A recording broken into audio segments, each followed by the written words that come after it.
Hi you guys, this is going to be a presentation on the social modeling and social interaction on eating disorder. I put this together as a way to explain the psychological influence on eating disorder. As you guys are aware, eating disorder is what we're going to be considered a position where you're not consuming the correct nutritions. And if you're not consuming enough nutrition, or if you're not taking in any type of calories, then you can put yourself in what you consider a deviant position called abnormal due to the eating disorder. So my goal here is not to present what an eating disorder is, but more of the psychological problem and the influence that it can have on an eating disorder. So for people who have goals out there, like such as weight control, they're going for a specific figure physique, whether it's for athletic or whether it's for bodybuilding, whether it's for their performance for their team events. All of that can have what you would consider a social interaction and social modeling influence. So if we were to discuss social modeling, it will be the information on observing someone, and then based on that observation, what you are doing after that. So basically, after looking at somebody, you may imitate or you may mimic that person. A psychologist by the name of Albert Bender is the one that came up with the social modeling behavior on learning, and he used a Bobo doll experiment. And with this Bobo doll experiment, he actually operated a procedure where he was having people hit a actual Bobo doll, and it was actually children who was observing this type of behavior. And through the studies, the children who observed this experiment with the Bobo doll actually ended up imitating that behavior.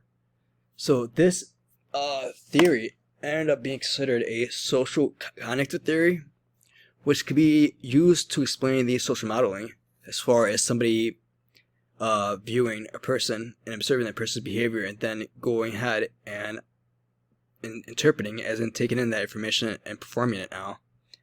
So social modeling could have what you consider an impact on eating disorder if you're going for a specific physique or a specific weight control, a specific body type. The person who you are observing, as far as the model or the character, may be having what is considered a social modeling influence on your eating disorder, because it's basically trying to influence your eating diet in order to achieve a specific modeling goal. Another social theory is going to be the social interaction, which deals with the analysis of analyzing one person influenced by a group of people or by another person's information. So with social modeling, social interaction,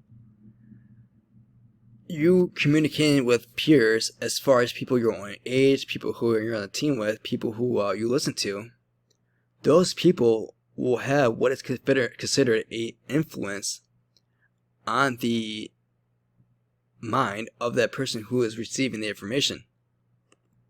So the ways you exchange information does have what you consider an influence on your behavior and the choice of goals that you have in life. Now, with social modeling and social interaction, these two components can be seen at a university or a college with students who are interacting with each other, such as, for example, a cross-country team that would run together and also communicate on how they diet. Also, another good example on sport teams is called wrestling, how personnel have to watch their specific weight because their goal is intended to be in a specific weight class. The people who you are interacting with on that team is going to be giving you information based on what they know about dieting and working out. This information can be considered the influence to the person who's going for a specific diet or specific weight gain. So for understanding social interaction does play a major role on the information you are receiving, and you should also be aware of who you are receiving that information from, because majority of personnel who participate in a team, they will exchange information And not all the times, but sometimes that information that is given could be what is considered misunderstood. That's why it's important to know that the interaction you have with people may have an influence on your mind and behavior. Now, when it comes to making healthy and unhealthy choices, personnel need to have what is considered reasoning. Their reasoning on dieting, as far as eating, as far as participating in a healthy program, as far as participating in a healthy diet program.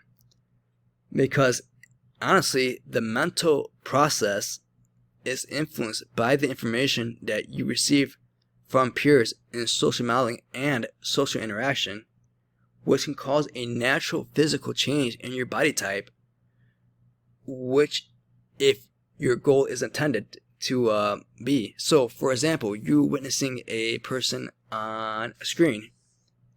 If the person is what you consider in a modeling position, people who are viewing this person may want to adopt that figure, but may mislead on the information how to get there, which can cause a misunderstanding. This is why participants need to know how dangerous it can be. Social modeling and social interaction can be misunderstood at times through information that's given through peers or through information that you believe how that person got to their position or got to the specific body type. So I hope this presentation gives you a better understanding on eating disorder due through social influence. And also, I will go ahead and put the references on the last page. This is where I got some of the resources from as far as the database and the articles. If you enjoyed the presentation, go ahead and send me a comment and leave me any question or comments that you have. Thank you.